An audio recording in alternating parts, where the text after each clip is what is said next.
여러분, 얼마 전 구인구직 정보를 제공하는 취업 포털 사람인이라는 곳에서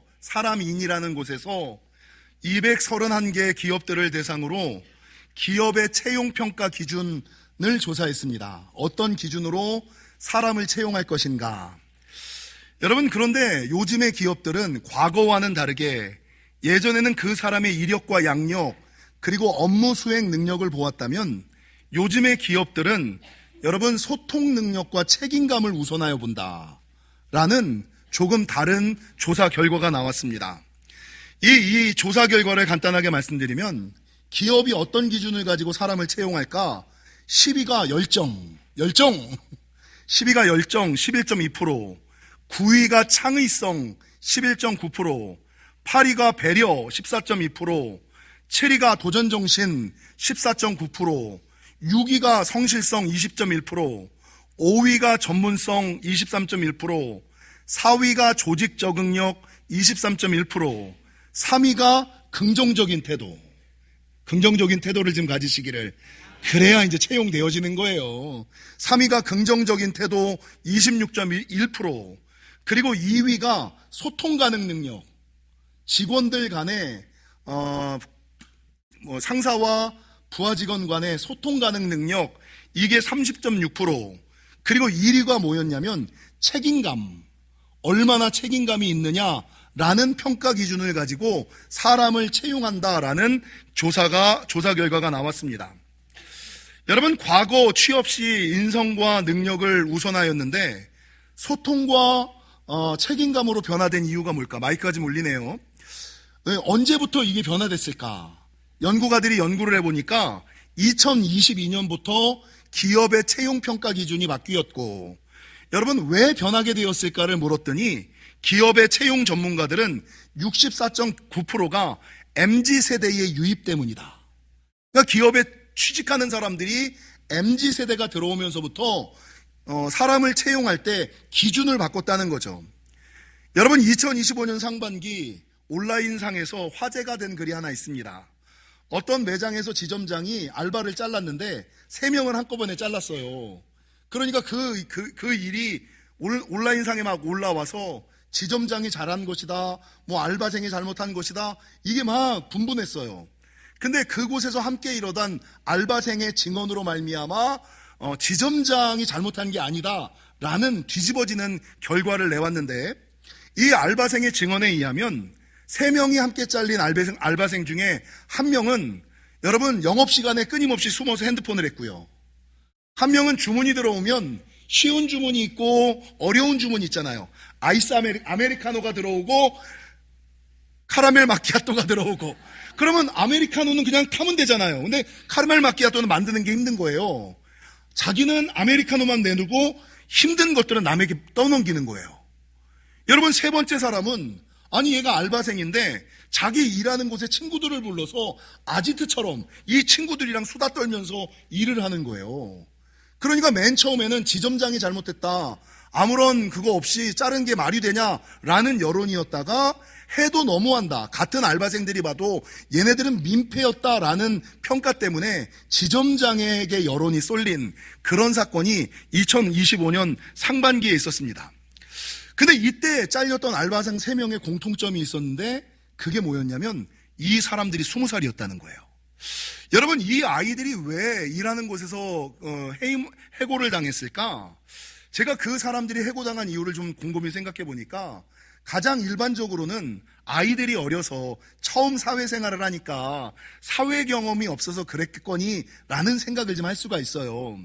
근데 사회 경험이 없어서 그런다 손치더라고 이해를 하더라도 그 이외의 또 다른 원인들을 사람들이 이야기하는데, 여러분, 이 20살짜리 MZ세대는 어떤 분위기에서 자라왔냐면 부모들의 오냐오냐 문화. 괜찮어. 아이고, 그럴 수 있어. 여러분, 잘못했는데 무언가를 안 했는데 괜찮어. 내 새끼가 최고야. 오냐. 이 오냐 문화 가운데서 자란 아이들. 그리고 여러분, 더 중요한 것은 2020년도부터 코로나를 경험하면서 아이들이 학교를 안 갔잖아요. 그러니까 조직 생활을 경험해보지 못한 사회성의 결여. 그러니까 이 오냐오냐 문화와 코로나로 말미암는 사회성 결여가, 그리고 그것들에 물들인 애들이 사회에 나오니까 조직 생활을 못하는 거예요. 어떤 일을 맡기지 못하는 책임감 없는 아이들로 자랐다라는 이야기가 있다는 것이죠. 여러분, 책임감이란 국어사전을 찾아보면 맡겨진 임무나 의무를 중요하게 생각하는 마음, 맡겨진 일이나 의무를 중요하게 생각하는 마음이 책임감이고, 이 책임감은 영어로 responsibility가 책임감인데, 이 responsibility는 response라는 단어와 ability라는 단어가 합성해서 responsibility가 된 거예요. 근데 여러분, response는 뭐냐? 응답하다, 반응하다라는 뜻이고, ability는 능력이라는 뜻이에요. 그러니까 책임감이 responsibility라고 이야기할 때, 여러분, 어떤 주어진 상황과 문제에 그 사람이 어떻게 반응하는가가 그 사람의 책임감이라는 거죠. 그래서 여러분, 우리가 지금까지 수많은 성품을 하면서 그 사람의 지수가 무엇인가를 많이 살펴봤는데, 내가 과연 책임감이 있는 사람인가, 내가 과연 책임감이 없는 사람인가를 판가름하는 가장 작은 기준이 있어요. 그건 뭐냐면, 당황스러운 상황 속에서 그 사람의 반응을 보면 되는 거예요. 당황스러운 상황 속에서 그 사람의 반응, 태도와 자세를 보면 그 사람이 책임감 있는 사람인지, 그 사람이 책임감 없는 사람, 무책임한 사람인지가 판가름 난다는 거죠. 여러분, 살다 보면 예기치 못한 사건, 나에게 불리한 상황을 맞닥뜨릴 때가 많죠. 당황스러운 상황을 맞닥뜨릴 때가 많죠.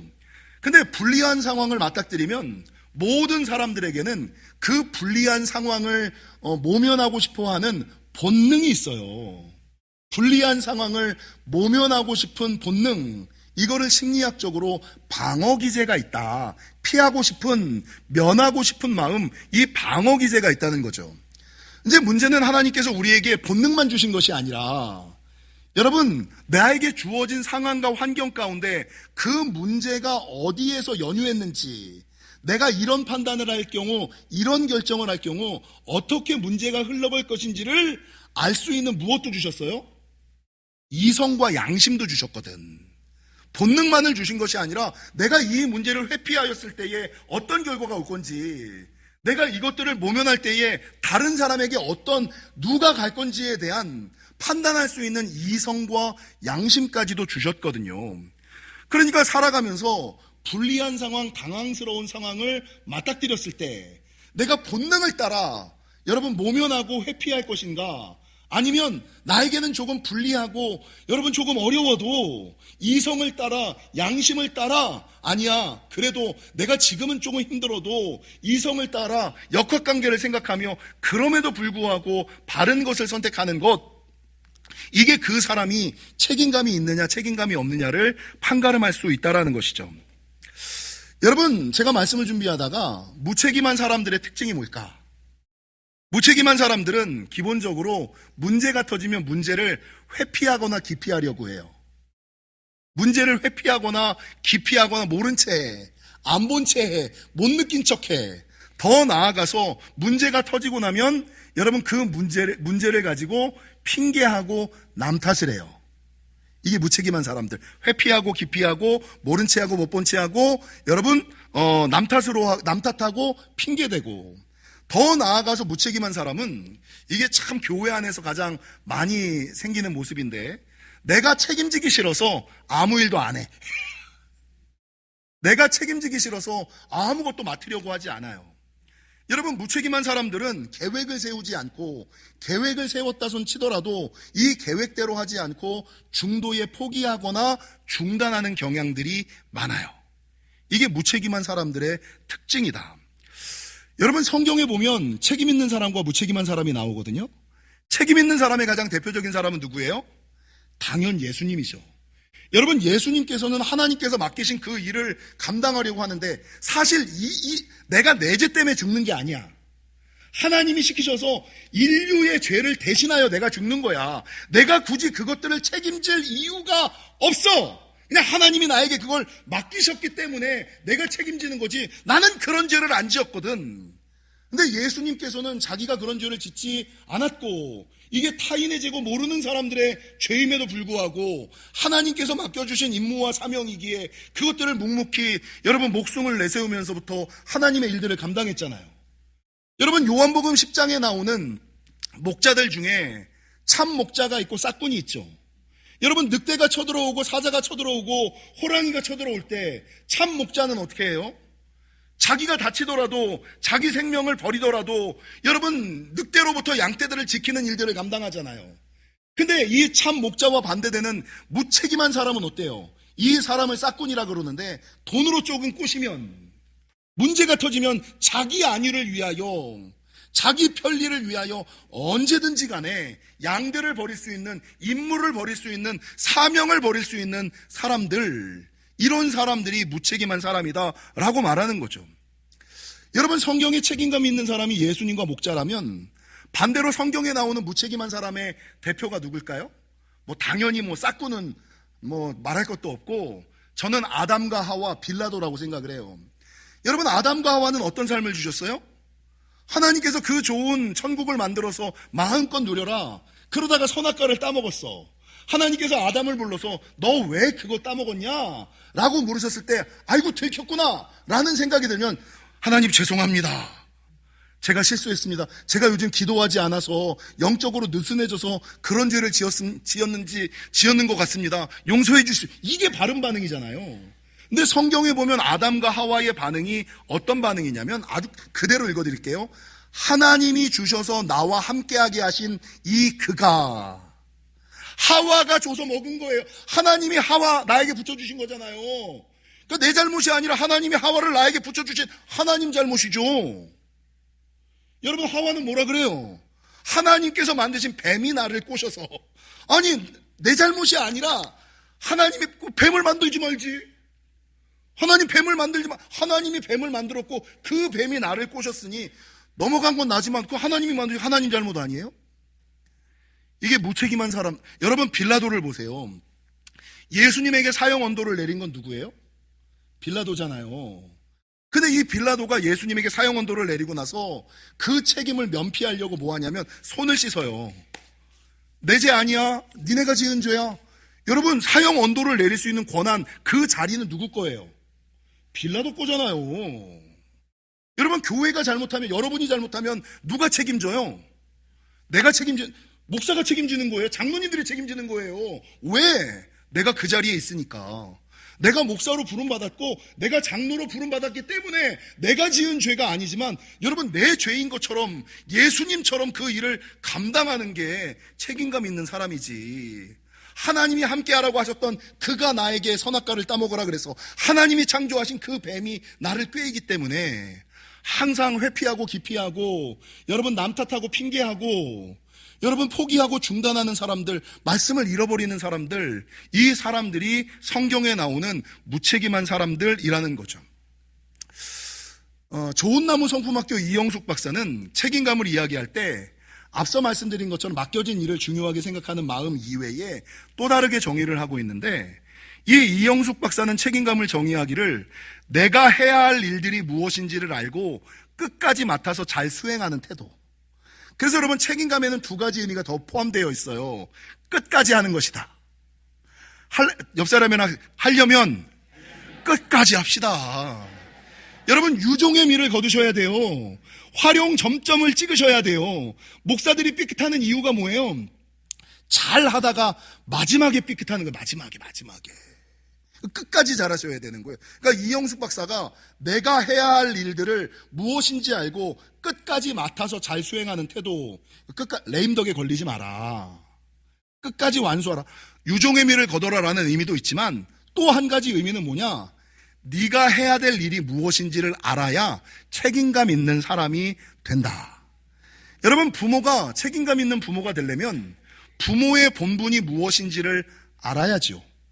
여러분 낳기만 하면 부모입니까? 그게 좋은 부모예요? 책임감 있는 부모. 여러분 학생이 책임감 있는 학생이 되려면 학생의 본분이 무엇인지를 알아야죠. 여러분 동일하게 교회 안에서도 책임감 있는 집사, 책임감 있는 안수집사, 책임감 있는 권사, 책임감 있는 장로, 책임감 있는 목사가 되려면 최소한 집사가 뭐를 하는 사람인지는 알아야 집사로서의 일을 감당할 거고, 최소한 안수집사라면 이 정도는 해야 안수집사지. 아니 그 정도를 안 하면 집사랑 안수집사가 다를 게 뭐 있어. 여러분, 안수집사가 해야지 되는 최소한의 의무와 수준 정도를 감당할 줄 알아야. 여러분, 권사가 교회 안에서 해야 되는 일이 뭐예요? 기본적으로 위로하고 권면하고 기도하고 목회자를 옆에서 돕는 교회의 어머니 역할을 감당해야 되잖아요. 교회 안에서 상처 입은 영혼들을 여러분 돌보고 하나님의 일을 하는 사람들을 힘주는 일, 교회의 어머니의 일을 감당하는 사람이 권사인데, 아니 위로하고 권면하는 일을 감당하는 게 아니라 자기가 사고를 쳐 사람들을 낙심시켜. 여러분, 권사가 무슨 일을 해야 하는지를 모르니까 책임 있는 권사를 못해. 여러분, 장로도 마찬가지고 목사도 마찬가지죠. 오늘 우리 안갑규 장로님께서 장로들은 치리하는 사람이다라고 얘기를 했어요. 장로들을 보통 관리장로, 치리장로라고 법적으로 이야기를 합니다.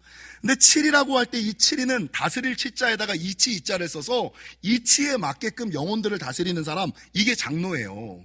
그러니까 장로가 바른 장로가 되려면 바른 이치를 따라 다스려야 해. 내가 하고 싶은 대로 세상의 방법대로 교회를 다스리고 영혼을 다스려서는 안 되는 거예요. 여기서 말하는 이치라는 건 뭐예요? 말씀대로, 성경의 방법대로 말씀대로 영혼과 교회를 다스리고 관리하는 사람이 치리장로예요. 그러니까 내가 장로로서의 직분을 잘 감당하려면 뭐를 해야 돼요? 말씀을 알아야지만 바른 장로가 되지. 말씀을 모르는데 어떻게 장로일까? 여러분, 책임 있는 자가 되려면 내 책임이 무엇인지, 내 의무가 무엇인지를 아는 것이 중요하다라는 것이 이 이영숙 박사의 지론이라는 거죠. 말씀을 준비하다가 세상의 사람들은 네 종류로 나뉜다라는 생각이 들었어요. 첫째는 아무 일도 하지 않는 사람. 앞서 말씀드린 것처럼 책임지기 싫으니까 아무 일도 안 하는 거야. 교회 안에서도 우리 영지교회 목표가 한 사람이 한 가지 이상 사역하는 거거든요. 아주 작은 일, 뭐래도 하나 하셔야 돼요. 뭐래도 하나 하셔야 돼요. 근데 교회에서뿐만 아니라 세상에서 아무 일도 하지 않는 사람이 있어요. 책임지기 싫으니까. 근데 그럼에도 불구하고 하나님의 일들을 감당하는 사람은 다시 세 종류로 나뉘어요. 첫 번째, 의무감으로 하나님의 일을 하는 사람. 의무감으로 하나님의 일을 하는 사람. 여러분, 의무감으로 하나님의 일을 하는 사람을 지나 어떤 사람이 있냐면 책임감으로 하나님의 일을 하는 사람이 있어요. 근데 의무감으로 하나님의 일을 하는 사람을 지나 책임감으로 하나님의 일을 하는 사람을 넘어 하나님이 원하시는 사람은 어떤 사람이에요? 사명감으로 하나님의 일들을 감당하는 사람. 그러니까 아예 아무 일도 안 하는 사람들은 그냥 생각할 필요도 없고, 이 사람들은 변화와 은혜와 축복이 그냥 받을 생각도 안 하면 되는데, 하나님의 일을 하는데 하나님의 일을 하면서 하나님의 은혜와 축복을 받으려면 최소한 의무감으로 하나님의 일을 감당하는 것이 아니라 그냥 눈치는 있잖아요. 세상에서 내가 이 정도 하면 진급 못한다는 거 알잖아, 대충. 세상에서도 이렇게는 안 하잖아. 할렐루야. 다들 왜 이렇게 반응들이 없으신지. 눈치는 있으시잖아요. 내가 만약에 조직 생활을 했는데 이 정도 하면 내가 월급 받아갈 수 있을까? 그 정도 눈치는 있잖아요. 내가 진급은 할 수 있을까? 요 정도 눈치는 있잖아요.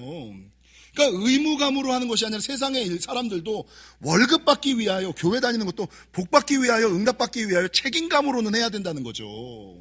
근데 정말 하나님의 큰 은혜와 축복을 받으려면 의무감으로 하나님의 일을 하거나 세상 사람들처럼 책임감으로 하나님의 일들을 하는 것을 넘어 여러분, 사명감을 가지고 하나님의 일을 할 때 하나님께서 그 영혼에게 하늘의 은혜와 축복과 역사와 능력을 부어주시는 놀라운 역사가 나타난다라는 것이죠.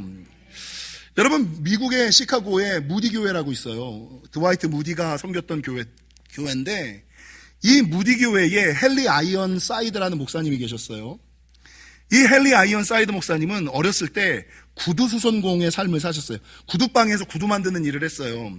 근데 이 사람이 너무 어리니까 무슨 일을 했냐면, 가죽이 들어오면 이 가죽을 신발 모양으로 재단을 하고 이것들을 물에 푹 담궈요. 그리고 푹 절여진 이 가죽을 꺼내서 마를 때까지 망치로 두드리는 거예요.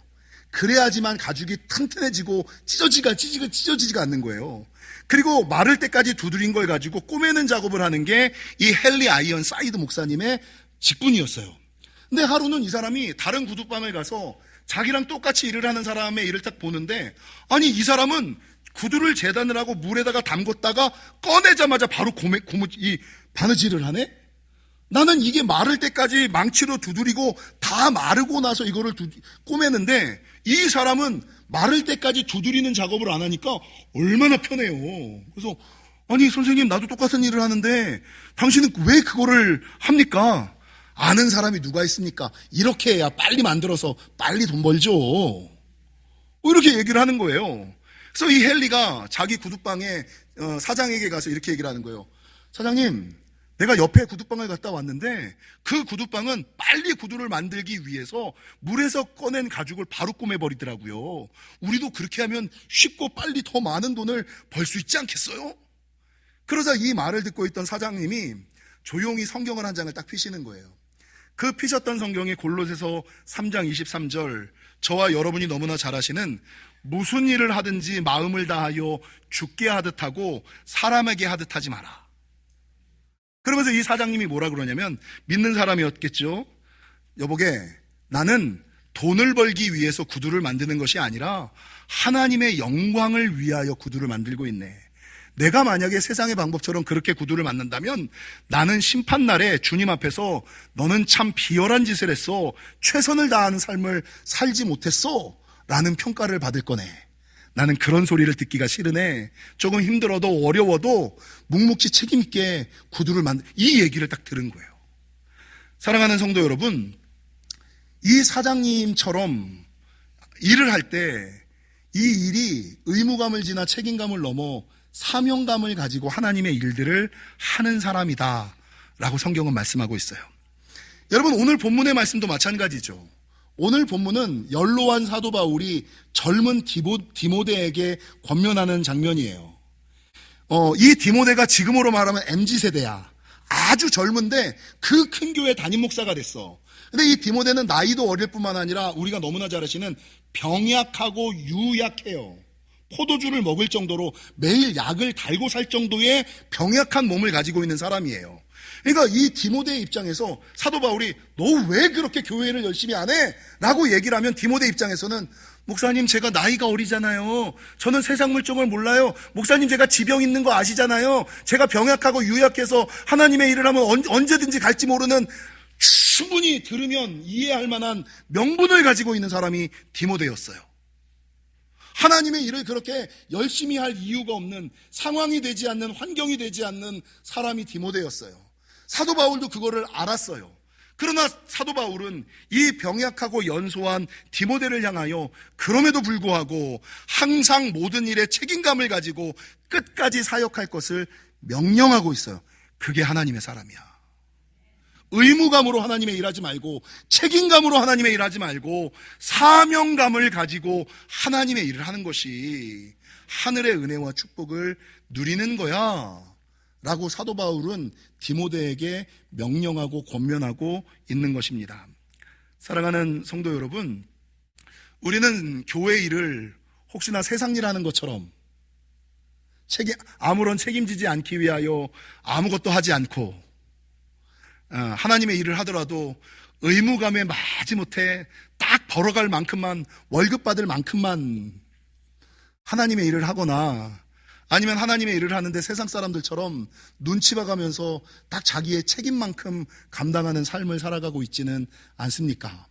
하나님께서 원하시는 참된 사람은, 여러분, 의무감으로 하나님의 일을 하는 사람을 지나 책임감으로 하나님의 일을 하는 사람을 넘어 사명감을 가지고 무슨 일을 하든 죽게 하듯 끝까지 책임지고 감당하는 사람임을 기억하시고, 그런 저와 여러분이 되시기를 주님의 이름으로 간절히 축원합니다.